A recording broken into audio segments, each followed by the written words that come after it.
And the W is back.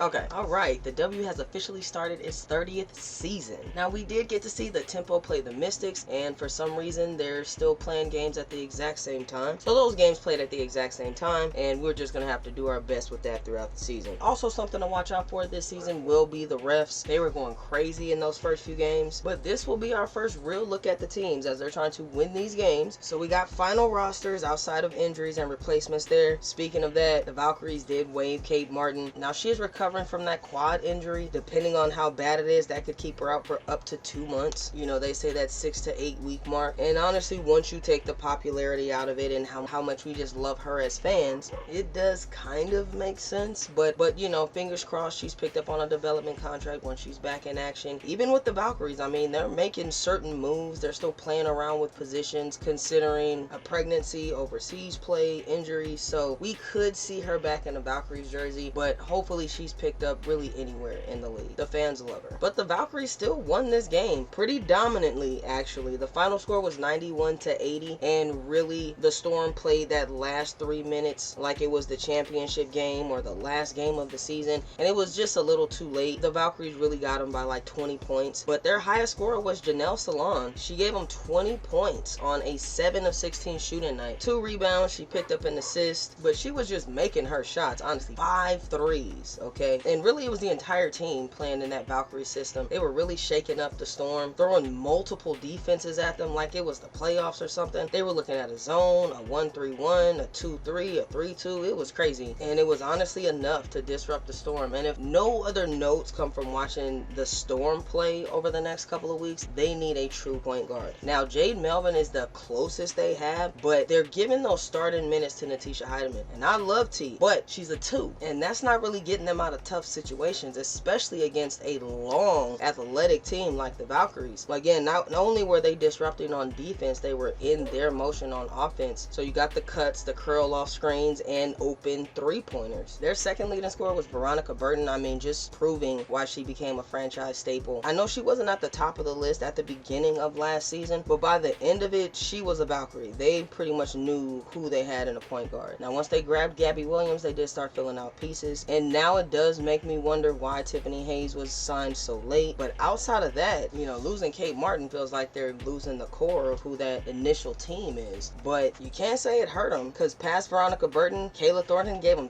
8 rebounds. Gabby Williams gave you 7 and 6. Now, Gabby Williams looked like she was still trying to catch her rhythm there, even playing against her former team. And 7 points, 6 rebounds, 4 assists. So she's still, you know, lit up the stat line, but they're giving her that room to find her feet. And I know they can't wait for her to really get comfortable with the team, in the system, whatever it really needs to be. And then they got 14 points from Caitlin Chen. I mean, an absolute stunner. She came back ready after playing in Athletes Unlimited. I can't even be mad at that. I mean, if you're having a tough season, hey, go find you a slot, because the girl came back doing work, okay? She went 5 for 10, 2 threes, 2 assists. She did really well tonight. And honestly, Nakase emptied her bench. Like I said, they were up by nearly 20 points for a good chunk in that second half. So Letitia Amahir saw the floor, Kyla Charles, Mila Sowa. We did lose Tiffany Hayes. Apparently she's got a finger injury, so we'll be waiting to see how long she's out. And then we also lost Cecilia Zandalicini. She got whacked in the jaw, so we'll be on the lookout to see when she comes back. So I mean, just one game into the season and the Valkyries already are kind of limping, so I know they're happy they grabbed this win. And then looking at the Storm, again, the biggest thing is they need a point guard. So if we don't harp on that, this young squad is looking pretty tough. I mean, my 2 biggest gripes will be Jordan Horston and Zaya Cook, but I honestly don't think it's their fault. Jordan Horston was in the game for 15 minutes, gave you no points but 4 rebounds, and Zaya Cook did give you 15 points, but she looked a little wild out there, like they're just not playing in whatever system Ramen has planned for them. It's tough to see what the Storm are going to look like, again, without a point guard, if they're giving a majority of those those minutes to Natisha Heidemann. But there is a lot of upside to their young players. Dominique Malonga gave you 21. And on some level, watching her again today, it was like, geez, we have her underrated. I mean, the way she can put the ball on the floor at her size, it's like, geez, did we miss this last season? Like, I severely underrated her dribbling ability. So you gotta know they're holding on to her, and they have her with the ball in her hand a lot for some reason. So again, we still have to figure out what Seattle's system is and what they're trying to do there. Well, you got a really good game from 4. Flau'jae Johnson gave him 12 points. She did go 3 for 12, so it was a little bit of a rough game, but she got 2 early fouls, and it could have just been, you know, first real game jitters. She had some nice preseason games, even a good game against the Valkyries, so we'll cut her a little slack. And we're not harping on the point guard, but to go back to just not having a system, again, I'm not sure what they were running. They had a couple of nice out of bounds plays that got them some good looks from the 3, but I don't know, we might see the Storm make another coaching change, to be honest. And I get it, I know T is the point guard, or is playing the point guard role, so points may not be what they're asking her to do, but she did give him 6 points while Jay gave him 13. So something's gonna get figured out there in Seattle. We just might not be happy about it. Alright, and then on to the Mystics versus the Tempo. We definitely went out of order here, but these were my top 2 teams as far as the fun teams to watch this season. It was a hell of a game. It wasn't as high a scoring game. The Mystics won 68-65. So the Tempo did have a nice shot towards the end there, but honestly, the Mystics had the momentum and the lead a majority of the game. They didn't start trading that lead until well into the second half, but in the fourth, it got busy. They were definitely doing their best to go back and forth, you know, hit a 3 here, I'll answer on this side, but it was mostly hit and miss, so it didn't get too fiery. But that Tempo crowd is going to be something, man. I do wonder if they're going to rival the Valkyries with how loud it's going to get in that stadium. And of course, they wanted that first win of the franchise to be on opening night in front of their fans. But again, the Mystics took them out, and honestly, their star of the game was Sonia Citron, who put up 26 points. She did go 9 for 12. She hit 3 threes, 2 rebounds, so she was out there getting her points. So we gave Athletes Unlimited some love, gotta give some love to Unrivaled. It's definitely different, it's not at all the same, but there is a confidence boost playing there, even if it's just playing against your peers and you lose whatever nervousness or fear that goes along with it. And to that, I gotta give a lot of credit to Georgia Amore. I mean, she's sick, but that just freed up Sonia to play her game and hit the 3 when she's open in the corner. Amore gave him a couple great drives, a reverse layup, but her 6 points went along with 3 assists and 3 rebounds, so that was literally fun to watch. Shakira Austin gave him 18 points and Kiki Arifin gave him 12, and these two played like well outside of these stat lines. They just looked like they were all over the game, whether it was rebounding, defending, switching. This young Mystic squad looks good. I mean, when you compare all the young teams, I like what the Mystics have cooking up, especially when you think about somebody like Rory Harmon and Lauren Betts. I am a little upset. I'm not sure what their plan is with Cody. I mean, obviously she didn't play, but you gotta want to know the plan there. I mean, for the players that are on dev contracts or, you know, towards the end of the bench there, you know, Cody's definitely a player that should be getting playing time. So I hope they figure out whatever they want to do there with all these strong 3s and 4s here.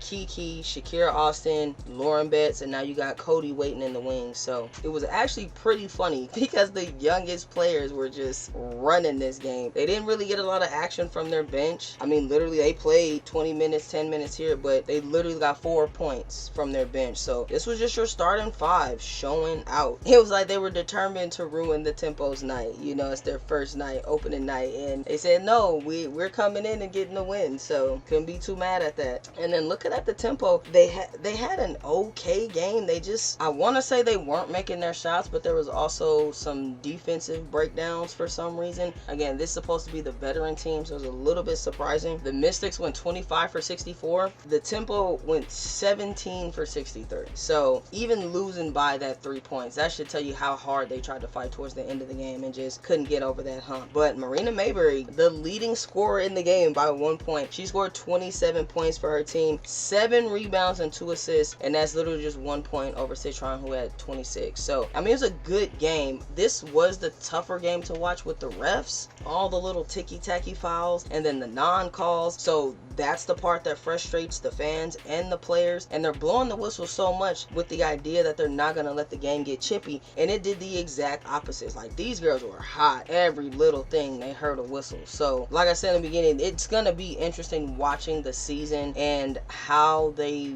want to change this with the referees. I saw someone compare it to 2013 in the NBA with Steph Curry, basically just changing it or tweaking that rule just enough for him to be able to get that shot off for shooters, basically for offense. So hopefully it's not too detrimental, but you can kind of see where they're coming from. We definitely don't want to lose our stars, and if they decided in the background that more offense can help the WNBA, then all we can really do is see if it works or not. And then the Sun versus the Liberty, this is the game I saw the least of. I know the Liberty took it to them. I got to see a little bit of it, but Nyjah Laney Hamilton was putting in work. At this point, I think we've all seen the play. Yeah, New York, man, B to A, because New York won 106-75.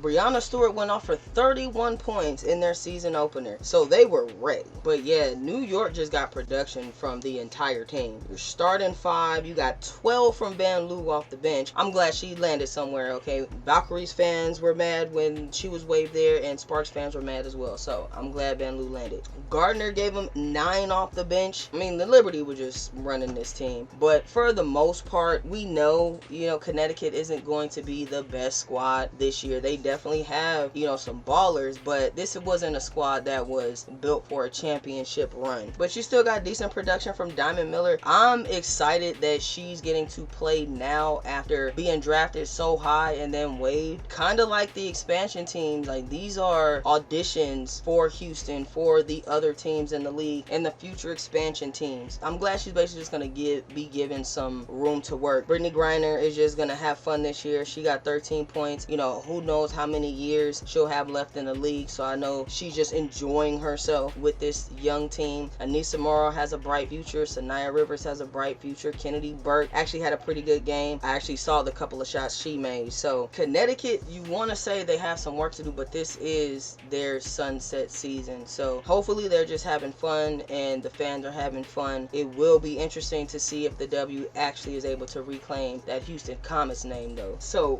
fun opening night. You got to see the Valkyries and the Storm, 2 favorite teams. The top 2 fun teams with the Mystics and the Tempo, and apparently a highlight reel with the New York Liberty and the Connecticut Sun. We have so many games over the next few weeks, so it'll be fun to get into. Don't forget to like and subscribe, players.